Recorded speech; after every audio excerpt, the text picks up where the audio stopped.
Hello everyone and welcome back into the GSMC Dead Ball Sports Podcast, brought to you as always by the GSMC Sports Network. And for our final segment of today's show, I want to talk about a bizarre streak that if they win on Sunday night, the Chiefs will be breaking.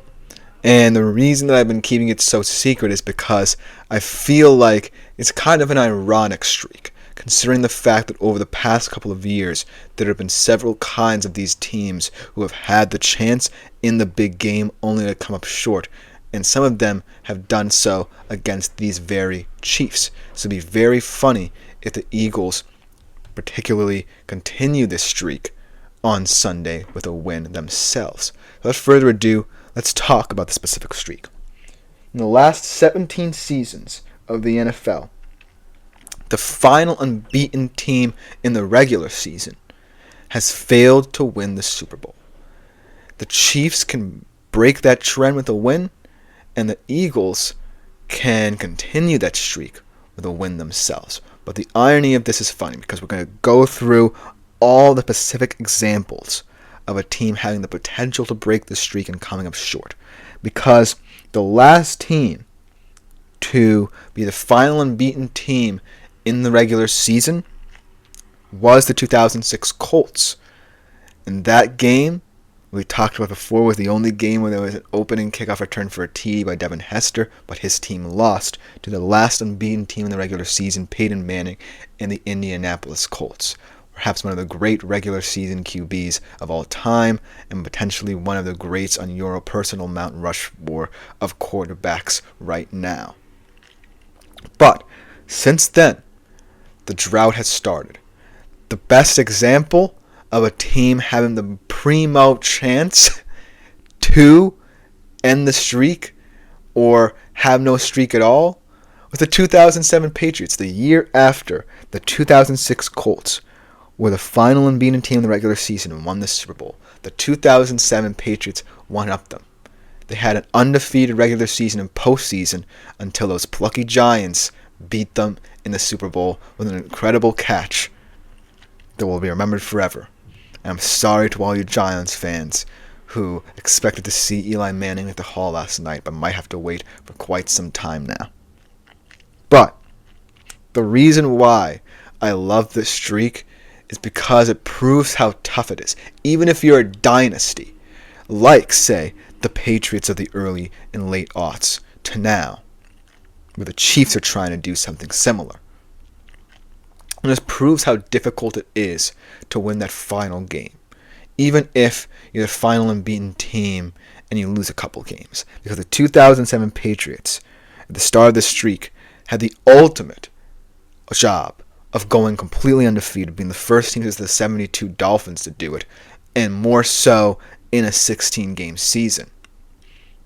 And I think it's really, really difficult for any specific team to really fathom how special this streak is, because there have been a lot of great teams in the streak, the Chiefs included, where they had chances to completely go undefeated in the regular season but came up short. The Chiefs not even trying this year, but still, several teams within this streak having a special chance to do something that hasn't been done before and coming up short. So let's talk about some primary examples here for this streak, because there are a couple of teams, right, who didn't even make the playoffs after starting out as the first and final unbeaten teams. For example, I believe it was the 2016 Minnesota Vikings. My dad does not want to hear those facts. They started out 5-0, but ended up 8-8 and didn't reach the postseason. Then an example of 2014, the Cardinals, Bengals, and Eagles in a very down year for the NFL started off 3-0. Talking about being 3-0 and being the final unbeaten team and then losing in week 4 is pretty embarrassing for a very ugly year. The Eagles didn't even make the postseason. They were 10-6 in the postseason, and then the Cardinals and Bengals were both bound to the wild card in those respective cases. So there are even some cases where teams start off so well on a high only to falter and miss the playoffs entirely or get bounced in an early round. Then, let's talk about the early situations here, because after the 2007 Patriots, the Tennessee Titans had a chance. They were 10-0 and went 13-3 overall, had the AFC's number one seed. The Ravens pulled off a 13-10 upset in the wild card round. They ultimately got their revenge in 2019, but to be the final unbeaten team after a historic year by the Patriots the year beforehand is pretty good. But how about the Colts again? 3 years after their time as the final unbeaten team and winning the Super Bowl in that situation, they had a chance yet again. At 14-0, they finished the year 14-2, and in a very famous Super Bowl where they were quite literally ambushed after halftime on the onside kick, the Saints ultimately ended up beating them 31-17 in a pretty legendary Super Bowl there. Then the Packers in 2011 went 15-1, they were 13-0. They won the Super Bowl the year prior. They got knocked out in the divisional round by the Giants in an unclose game, 37-20. And it really was one of the best Packers teams of all time. How about the 2012 Atlanta Falcons, also 8-0, and up 13-3. This was a painful year for me as a Seattle Seahawks fan because we had a decent shot of beating them, ultimately lost the divisional game.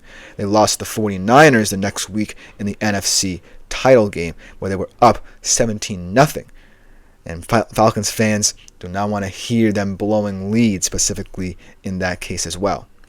And then, crazy example of a team in this year's Super Bowl, the 2013 Kansas City Chiefs went 9-0, 11-5. This was in fact Andy Reid's first season as the Kansas City Chiefs head coach in a fascinating playoff game, one of the best of the past 2 decades. They blew a 38-10 third quarter lead to Andrew Luck and the Indianapolis Colts in a 45-44 loss. The 2015 Panthers were even worse because they got to 15-1. They were 14-0 on the season. They made it to the Super Bowl heavy favorites against Peyton Manning's Broncos, but Cam Newton got the yips, I guess, in that game. A famous play there where he did not fall in the fumble. They got handily beaten, 24-10 in that one. Then we move on past the 2016 Vikings, the 2017 Chiefs, the 2018 Rams, embarrassed in the Super Bowl against Bill Belichick and that fascinating Patriots defense, and perhaps the snooze fest Super Bowl of the past 2 decades. Then we go to 2019, 49ers and Patriots. They got knocked off by the Chiefs at the start of the Chiefs dynasty in that crazy come-from-behind victory for Patrick Mahomes in his first ever, I believe, Super Bowl win. And Patriots lost in the wild card round to the Titans in Tom Brady's final game, actually, with the team, if you remember that. Then, let's talk about a little bit of recent history. And this is where a little bit of the irony starts to come in. And the reason why, if the Philadelphia Eagles win, it could be karmic revenge. The past 2 years, the 2 teams that went undefeated ultimately went to the Super Bowl against the Kansas City Chiefs. In 2022, the Eagles were the final unbeaten team at 8-0, went 14-3, and we all remember what happened in that Super Bowl. The holding call on James Bradbury, the field goal by Harrison Butker. In 2023, the Eagles also were one of the final unbeaten teams along with the San Francisco 49ers, who did go on to win that year, to be a participant, rather. I don't know why it took that long to get there, but be a participant in that year's Super Bowl. The Eagles, remember, capitulated on the stretch, lost 6 of their final 7 games, lost in the wild card round to the Buccaneers. The 49ers, 12-5 the rest of the way. They ultimately could have won that Super Bowl in regulation, but Harrison Butker kicked a field goal to send it to overtime, and we all know what happened there.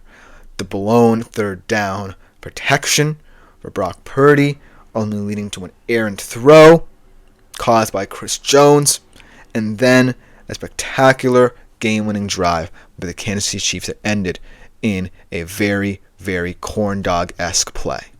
But the reason I wanted to go through this fun little exercise here is because starting off in 2006, the final time the final unbeaten has won a Super Bowl, I feel like a lot of teams, specifically teams like, say, the Patriots, the 49ers, the Chiefs, the Eagles have really defined that list of teams in the drought. And when you think about all these teams, they have something in common. The 2007 Patriots really were perhaps the greatest regular season team of all time. And they really should have won that Super Bowl, but because of the voodoo magic of David Tyree and the New York Giants, they ultimately came up short. But it didn't stop their dynasty, so to speak.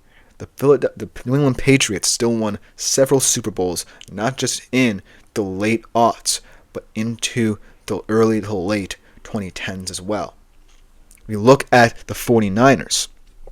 They had several seasons where they were one of or the only final unbeaten.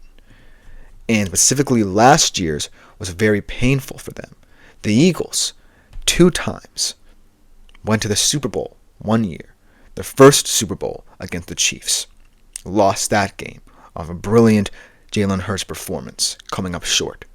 Then, next year, also one of the final unbeatens, along with the 49ers, 2 teams that are very familiar to the Chiefs in this specific situation. Eagles lost 6 of 7. The 49ers were the ones to advance to the Super Bowl this time. They came up short. Now it's Chiefs-Eagles again. The Chiefs finally having an opportunity to end this 17-year streak. On the other side, a team that wants its revenge in a situation where they themselves, 2 years ago, could have ended the streak 2 years earlier. So, will it end up being a situation where the streak continues? And will it even matter? Because, like we saw at the start of the streak, the 2007 Patriots, even though losing that game in one of the biggest upsets in Super Bowl history, still went on to become one of the greatest dynasties of all time. Will that happen to the Chiefs, win or lose, on Sunday night? It's a very interesting question, and I don't know if I have the answer. But we'll find out, I guess, Sunday night, because that will just about do it for today's edition of the GSMC Dead Ball Sports Podcast. Thank you all for tuning in. I've been Christopher Shepard. See you all next week. Like, follow, and subscribe to the show on the network. As always, if you want to keep up to date with us, and continue to make yourselves available to the Super Chat, Super Thanks, Super Stickers features, as well as our website, gsmcpodcast.net, to contribute and interact with the show a little bit more directly. Enjoy the Super Bowl this weekend. We'll see you on the other side on Monday.